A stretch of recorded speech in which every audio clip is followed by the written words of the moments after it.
सभी को राम राम। मैं अरुण शर्मा, एडवोकेट। अभी कई बार क्वेश्चन आता है, कईयों की सोच होती है कि मैं अपना केस खुद लड़ सकता हूँ क्या। तो आपको मैं एक जानकारी दे देता हूँ। अपना खुद केस लड़ने के लिए आपको परमिशन चाहिए जज साहब से।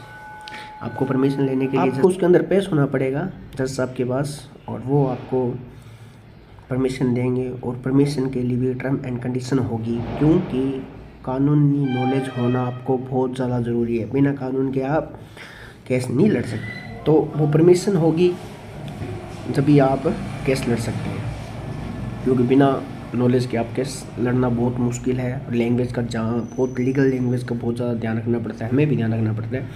तो इसी से जुड़ा मेरा एक केस आया था, इसलिए मैं आपको ये जानकारी दे रहा हूँ कि कल मेरे को एक सरकारी वकील की तरह नियुक्त किया गया केस के लिए ओनली। वैसे मैं सरकारी नहीं, प्राइवेट हूँ, मुझे नियुक्त किया गया। ये मेरी फाइल, कल मेरे को एक फाइल मिली है, सरकार बनाम दीपचंद 376 का एक केस है, जिसके अंदर मुझे कोर्ट ने कल मुझे इसमें नियुक्त किया है।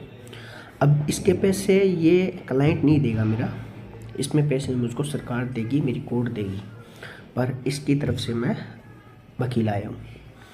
होता क्या है, जब आपके पास पैसे नहीं है, आर्थिक तंगी है आपके हाथ में। इसके फादर है, इसमें एक्चुअली क्या हुआ, इसके फादर है, वो पैसे देने से मना करके बोले कि हमारे पास पैसे नहीं है, ये जेल के अंदर है अभी।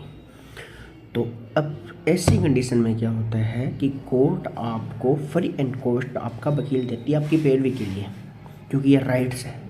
क्योंकि कोई बंदा बिना पैसे की कमी की वजह से कानून के अधिकार से वंचित नहीं रह सकता है। तो ठीक है, तो इसके लिए मुझे ये फाइल मिली है, और मेरी ये फर्स्ट डेट 20 तारीख को है। हम 20 तारीख को पैरवी करेंगे। इसमें क्लाइंट का एक पैसा नहीं लगा, कुछ नहीं लगा, फ्री एंड कॉस्ट है वो।